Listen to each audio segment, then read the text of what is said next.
I joined Deloitte so that I could pursue my career in sustainability and climate change.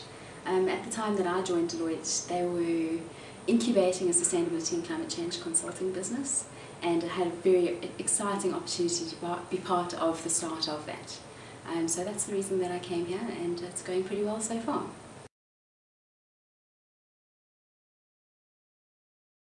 I think with any organisation there's always a risk that you as a person and the organisation need to be growing at the same pace.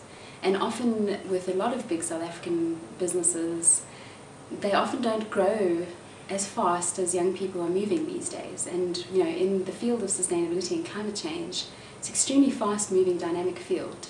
And so, my career is moving quite fast, constantly learning and innovating, and we like to think trailblazing. And the beauty of Deloitte is that it moves as fast as we would like it to move. It keeps up with us. So it's not a limiting organisation. We can go as fast as we like to go in order to keep that sort of front-end position in the industry that we're specialised in.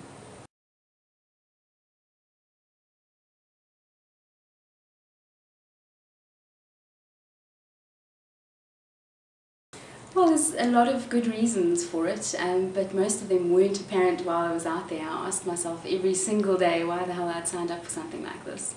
But I think really the key thing was to become a balanced person. I'd always sort of viewed myself as having physical limitations which our mind kind of sets for us. And I thought, well, in order to overcome this perceived limitation I have of myself, what could I do to kind of blow that perception away? And nothing like walking at average temperature of -40 over 800 kilometers to try and blow that perception out of the water. So that's kind of why I signed up for it, because I know relatively confident intellectually in any given situation, relatively confident emotionally, but ask me to sort of run a marathon with you and I'll be washing my hair that day. So that's what I was trying to overcome. But it's led to a load of other opportunities as well, which I've pursued: the ability to now raise awareness around climate change and sustainability issues for South African business, where they're not necessarily identifying risks and opportunities in that space, mostly because they're not educated. It's a non-traditional business issue for business to deal with, and also an opportunity to engage with young people. So it's been a kind of unintended consequence, really, that I've got a very, very satisfying and energising relationship with the kids from the LEAP Science and Maths School. And they have been the hugest motivation, their energy, the big smiles, and the sort of sense that they've taken ownership of me has been so satisfying. So yeah, it's evolved over time, the sort of reasons for doing it and the outcomes from that.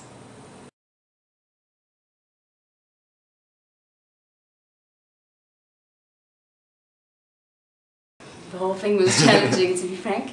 I think there were two very challenging parts. One was the cold, and it sounds obvious to say that, being someone from Africa, of course you're going to get a shock from the cold, but there's no way to sort of accurately even estimate how painful it is until you're there. The cold is very, very scary, and you realise within seconds that your life is at risk every single minute that you're out there. So, just basic things become sort of life-risking activities, and so that was pretty scary. And I think for me, in order to overcome my fear of the cold and the risk associated with it, I sort of relied heavily on information and making sure that all of the training that I got along the way, in terms of technical training from the experts, from the organising committee, I absolutely lapped it up. I took down details, I asked questions, I was hungry for information, so that when I got out onto the ice and was in that risky situation, I had as much information as possible in order to help me to solve any potential scenario that might come up. But ultimately you have to kind of detach yourself from the pain of cold, and so there's a bit of a mental skill that I've learnt in doing that, which hopefully will stand me in good stead. The second quite difficult part is actually around teamwork. Under extreme stress, people's true personalities come out, and so you see the best and the worst side of all your teammates, and they see the best and worst side of yourself. Whereas I think in life, we tend to want to be our best selves and show our best selves, and sometimes as a result of the strain of the journey and the cold weather, actually the worst side of yourself comes out, and it's hard to keep control of. So you're constantly fighting yourself in order to overcome these kind of shortcomings which are inbuilt into your personality. You know, I'd always known that there would be an element of reflection on a journey like this. What I hadn't really realised is that the girl in the mirror some days would be my best friend. You know, this person I love, the person I've built, you know, and matured into.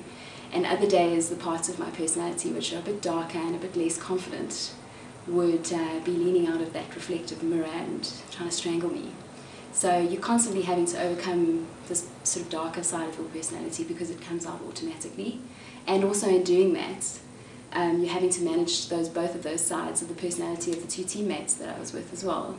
So they're experiencing the same things and we're all interacting with one another. So if 2 or 3 of us are all having a bit of a bad day, it can be quite explosive on the ice, and because of the conditions it means that increases the risk of bad things happening because you're detached from one another as a team.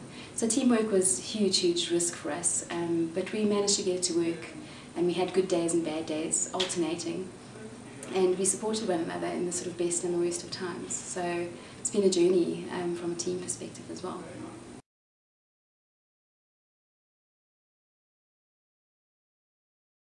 Yes, it did. I had the opportunity to partner with the Leap Science and Math School. I have a passion for education, and I really think that for us as a country to succeed and overcome a lot of our problems and shortcomings, maths and science skills are really important. So I sought out a charity that focused on education in maths and science, and there really is only one reputable charity in that area, which is the Leap Science and Math School. It is a charity that's already supported by Deloitte, coincidentally, so my thinking is aligned with the Deloitte brand as well, which is great. So I had an opportunity to raise some funds for them, but I think really the more sort of powerful impact has been being able to engage with them. You know, it's quite powerful to have a dream, to do something bold, and in my case that was to journey on foot to the magnetic North Pole. But it's quite bold to have the confidence to believe you can do it, firstly, and secondly, to actually go and do it. And so if I can, through my journey, inspire those children firstly to identify their dreams, and secondly to have the confidence to go for them, regardless of whether you can see the clear path ahead or not, just decide and go for it. That would be a really good outcome for me. Just one person really have the confidence to go and get their dreams, make their dreams come true. It's more than money can ever sort of do for that school.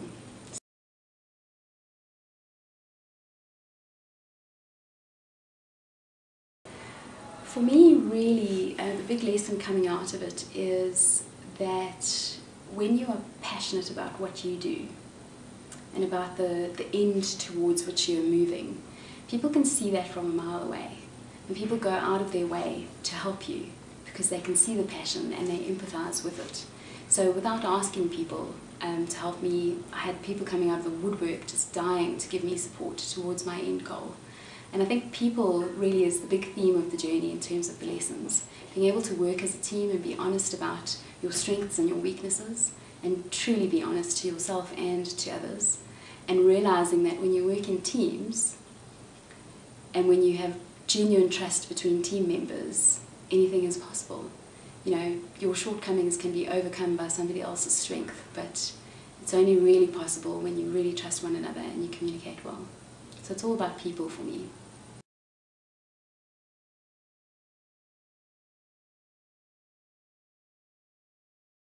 I'm a manager in the Sustainability and Climate Change team at Deloitte. It's a very dynamic, fast-growing team. We have a lot of experience on one side of the team and a lot of young energy on the other side of the team. I kind of sit somewhere in between. So I'm a manager. I specialise in helping businesses to align their overall business goals with thinking and emergent thinking around sustainability and climate change. So essentially looking to the future, which when you factor in climate change and sustainability, whether it be from a real environmental point of view or just from a regulatory point of view, the future is not the same as the past. there is a game-changing issue on the horizon that's called sustainability and climate change. So businesses need to be cognizant of that. They need to take it into account when they're deciding on their direction of travel over the medium and long term. So what I do basically is work with the business strategy teams and the C-suite in an organisation in order to get their mainstream business thinking in line with where the sustainability and climate change agenda is going. So sustainability and climate change is inbuilt into their business.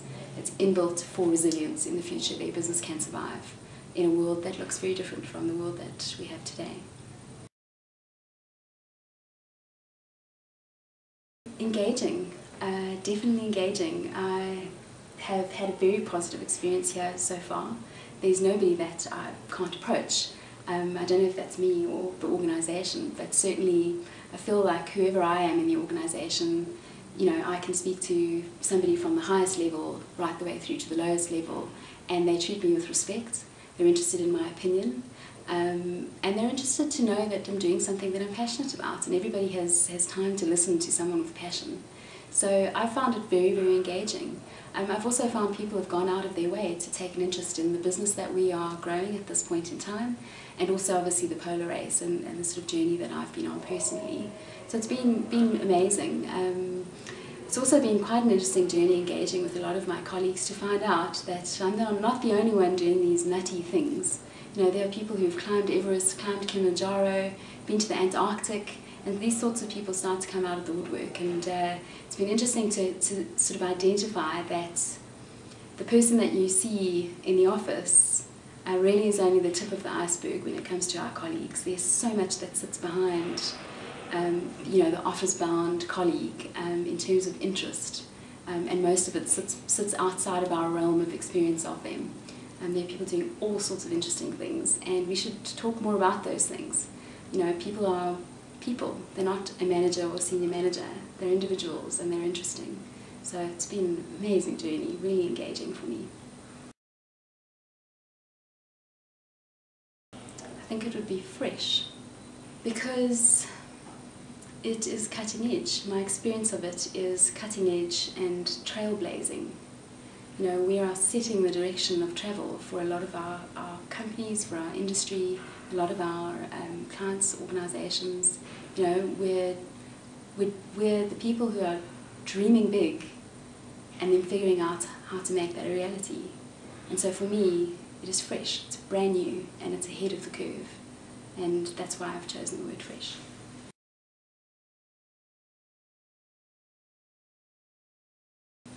People, for sure. People's behaviour and their choices, everything comes down to people.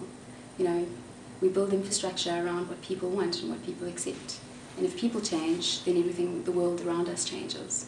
So, you know, for me, big decisions around how to deal with climate change, how to manoeuvre into the future so that we can be sustainable as a society and our organisations can be sustainable and resilient, all comes down to how people think and the decisions that they take, and then the material impact on the planet in terms of what infrastructure we build, how we run our businesses, and how we behave and operate. So people for me.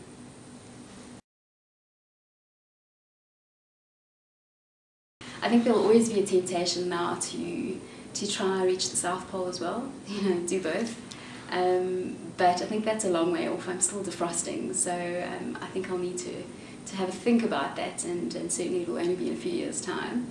I think the big thing for me now is to focus on my career and to use the platform and the attention that I've created around myself to raise awareness around issues which are very important. Sustainability and climate change seems like an environmental issue, and really it's not. It's a central business issue which happens to be about the environment. And I'd like to raise awareness around that and spend my sort of energy dedicated to doing that, an education program for South African businesses.